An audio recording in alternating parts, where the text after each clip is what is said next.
Maria Juana Camacho suddenly discovered something shocking. The deeds to her land were right there. At that very moment, she realized that her husband and his so-called cousin were planning to sell her property behind her back.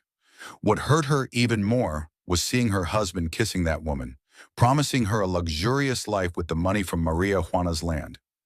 Maria Juana made it clear that if they wanted to take her land, they would have to do it over her dead body.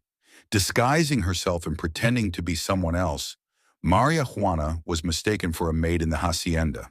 She was ordered around harshly, treated as if she were inferior, and told to call the owner of the estate. Her own husband didn't even recognize her. Confused and desperate, Maria Juana dragged Jacinto into her plan and forced him to go along with her act. Together, they approached the landowner under the excuse of wanting to do business. Maria Juana introduced herself under a false name, guarding her suitcase closely because it contained something extremely important: the land deeds. While waiting to finalize the deal, the mistress openly bragged about her affair with Edison, Maria Juana's husband. She admitted she had been deceiving his wife for 5 years, pretending to be his cousin. She mocked Maria Juana, calling her boring, basic, and completely unaware of what was happening in her own home. Worse still, she confessed that once the land was sold, she planned to run away with all the money and abandon Edison, whom she considered nothing more than a stepping stone. Hearing this, Maria Juana was devastated but determined. She believed people deserve second chances, so she decided to warn her husband.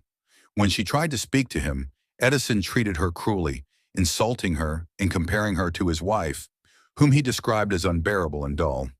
He only cared about finding the missing deeds and ordered Maria Juana to retrieve them at any cost. At that moment, everything fell into place. The lawyer arrived, the documents were presented, and Edison confidently signed, only to discover too late that the papers were not for selling the land, but for divorce. Edison Sarmiento and Maria Juana Camacho were officially divorced. Maria Juana finally revealed the truth. She had been there the entire time. She had heard every insult, every betrayal, every plan. She made it clear that she would never allow anyone to steal what belonged to her.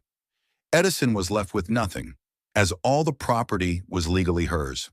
After years of supporting him, Maria Juana cut him off completely and told him to get a job.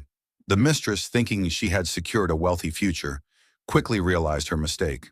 The man she believed to be powerful turned out to be nothing more than a peon in disguise. Humiliated and sick from her own schemes, she suffered the consequences of her betrayal.